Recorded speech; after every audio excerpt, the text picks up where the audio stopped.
Pour faire un bref historique de l'électrification de notre flotte de véhicules à la ville de l'Assomption, il faut remonter en 2019 où on a fait une consultation publique pour établir notre première politique environnementale chez nous à l'Assomption.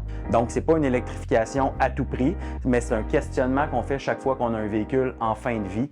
Dans le fond, on se questionne est-ce qu'il y a une option électrique, une option hybride qui serait meilleure pour ce véhicule-là. Puis on s'améliore comme ça année après année depuis 2019. Une autre chose qui est importante de réfléchir, c'est l'usage de ces véhicules-là. La sobriété énergétique de nos véhicules est quelque chose d'extrêmement important, puis l'efficacité de notre flotte de véhicules aussi. La plateforme Sauver est une plateforme d'autopartage qui nous permet de prêter des véhicules électriques à des citoyens, mais par le fait même d'être utilisé à l'interne pour rentabiliser nos véhicules, les utiliser efficacement. Un véhicule électrique, plus il va rouler, plus il va être économique vis-à-vis d'un véhicule à essence. Avant de penser à l'électrification, il faut aussi penser à l'infrastructure de recharge qui est derrière ça. En 2 ans, la ville de l'Assomption a installé une 50aine de bornes, dont 80% est accessible aux citoyens.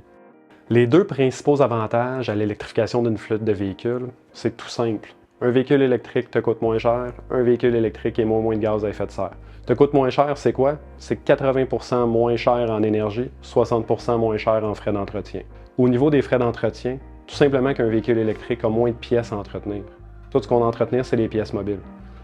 Pour les gaz à effet de serre, on parle d'une économie de 2 tonnes de GES. Ces 2 tonnes-là, multipliées par 9 véhicules, ça fait une économie à la ville de l'Assomption de 18 tonnes. Tout ça en ne changeant pas nos habitudes de travail.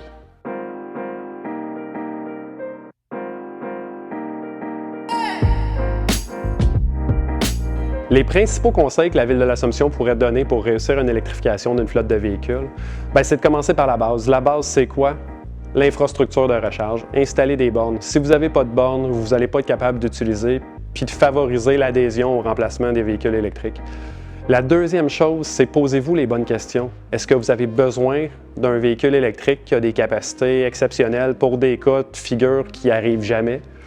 Ou vous pouvez même réfléchir à une mobilité alternative. La ville de l'Assomption, on a plusieurs GB qui sont utilisés par des employés de la ville. Le GB, c'est une trottinette électrique qui nous permet de faire des travaux d'inspection sur les chantiers à proximité du complexe municipal qui décarbone notre flotte de véhicules parce qu'on n'utilise tout simplement pas un véhicule routier pour se déplacer. Une autre chose que la ville de l'Assomption a eu la chance de faire, c'est de participer au projet VéloVolt, puis d'utiliser des vélos à assistance électrique, vraiment pour enlever des véhicules sur la route. Le troisième point, ce qui est super important de regarder, parce que oui, ça coûte de l'argent électrifier des flottes de véhicules, mais il y a énormément de subventions qui sont disponibles. C'est vraiment de cogner aux bonnes portes, de demander de l'aide aux bonnes ressources et aux bonnes personnes.